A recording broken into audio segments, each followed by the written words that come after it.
مراقبہ ہے نا، مراقبہ، یہ ساری کی ساری عاشقانہ عبادت ہے۔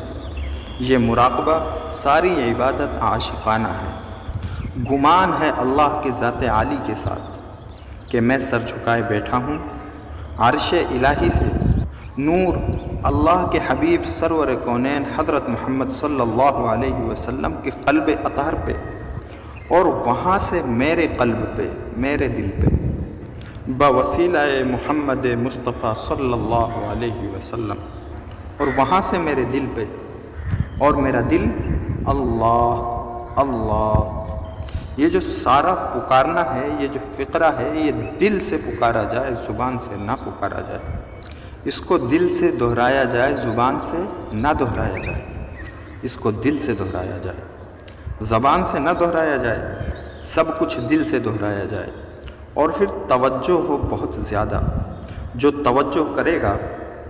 اللہ پاک جل شانہ اپنی عنایات خصوصی اس پر نازل فرما دیں گے، اس کو عطا کر دیں گے۔ فرمایا بندے کے گمان کے بقدر معاملہ کرتا ہوں۔ یہ جو مراقبہ ہے نا، عقیدے کے ساتھ، توجہ کے ساتھ بیٹھ کے اس بارگاہ الہی کی طرف دھیان کرنا اور توجہ کرنا، اور پورے یقین کی طاقت اور گہرائیوں کے ساتھ بیٹھ کے اس کریم ذات کی طرف متوجہ ہونا، بس یہ سب سے پہلی چیز ہے۔ غور سے سنیے، مراقبے میں بظاہر چہرے کی آنکھیں تو بند کرتا ہے، الٹی ہی چال چلتے ہیں دیوان گانے عشق، الٹی ہی چال چلتے ہیں دیوان گانے عشق، آنکھوں کو بند کرتے ہیں دیدار کے لیے، آنکھوں کو بند کرتے ہیں دیدار کے لیے۔ اب یہ ظاہر کی آنکھیں بند کرتا ہے، ظاہر کی آنکھیں بند کر کے اللہ جل شانہ کی طرف متوجہ ہوتا ہے، ظاہر کی آنکھیں بند اور ذات الہی کی طرف توجہ، بس یہیں سے اس کے اندر کی آنکھیں پھر کھلتی ہیں، یہیں سے اس کے اندر کی آنکھیں کھلتی ہیں، اور یہیں سے اس کے دل کی آنکھیں کھلتی ہیں۔ پھر اس پہ مجاہدہ کرتا ہے، قربانی کرتا ہے،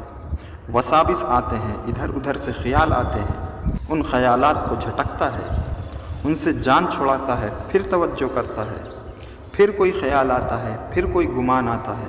پھر ان کو ہٹاتا ہے، پھر توجہ کرتا ہے۔ اللہ عرش پر بیٹھا اس کی اس دنیا کی اس کشمکش کو دیکھ رہا اور خوش ہو رہا۔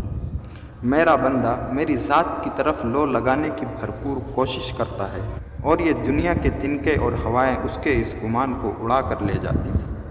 پھر اپنی توجہ کو اکٹھا کرتا ہے، پھر اپنے نفس کو اور شیطانی یہ گمان اور یہ خیال کو، ساری دنیا اس کو ہلاتی ہے، پھر توجہ کرتا ہے۔ یہ بندہ میری طرف کتنی توجہ کرتا ہے۔ اگر بندے کے مراقبے میں توجہ ہٹے، توجہ کٹے، کان منتشر ہوں، پھر اس کو اکٹھا کرے،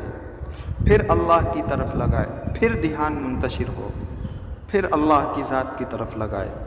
پھر توجہ ہٹے، پھر توجہ کٹے، پھر اللہ کی طرف لگائے،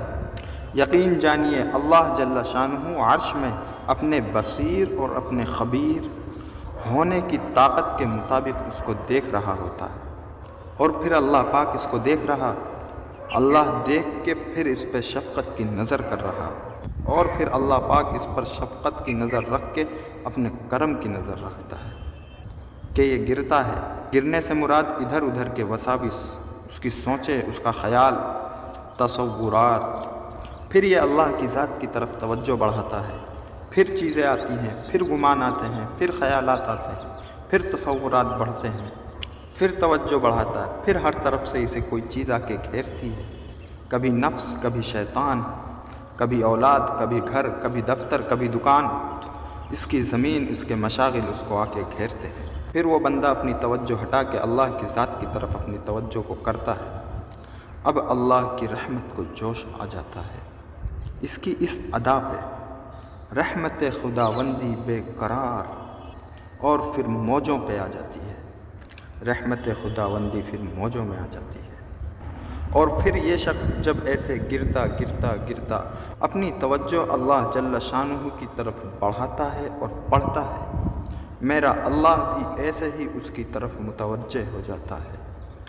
ایسے ہی متوجہ ہو جاتا ہے، اور جب یہ بندہ اللہ جل شانہ کے یوں قریب جاتا ہے، اللہ کی رحمت اسی طرح موجوں میں آتی ہے، اللہ اسے اپنے رحمت کے قریب کر لیتا ہے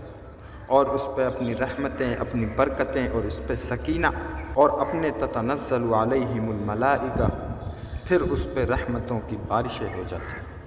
اور اس پہ عطاؤں کی بارشیں ہو جاتی ہیں۔ پھر بظاہر چہرے کی آنکھیں اس نے بند کی تھیں، اس خوشی میں اللہ اس کے دل کی آنکھیں کھول دیتا ہے۔